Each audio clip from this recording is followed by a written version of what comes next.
ถ้าคุณตื่นไปทำงานทุกวันแล้วรู้สึกเหมือนถูกบังคับเนี่ยเป็นสัญญาณว่าคุณกำลังเบิร์นเอาท์อยู่ก็ได้เหนื่อยทั้งกายและใจ พักเท่าไหร่ก็ไม่หาย เครียดสะสม หมดแรงบันดาลใจ งานที่เคยสนุกกลายเป็นสิ่งที่อยากหนี ไม่อินกับความสำเร็จ ทำเสร็จแล้วก็ไม่รู้สึกภูมิใจเหมือนเดิม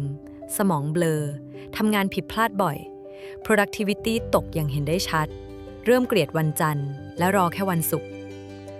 การหมดไฟไม่ได้แปลว่าคุณอ่อนแอ แต่มันคือสัญญาณว่าคุณควรดูแลตัวเองและหาสิ่งที่ทำให้ชีวิตคุณกลับมามีไฟอีกครั้ง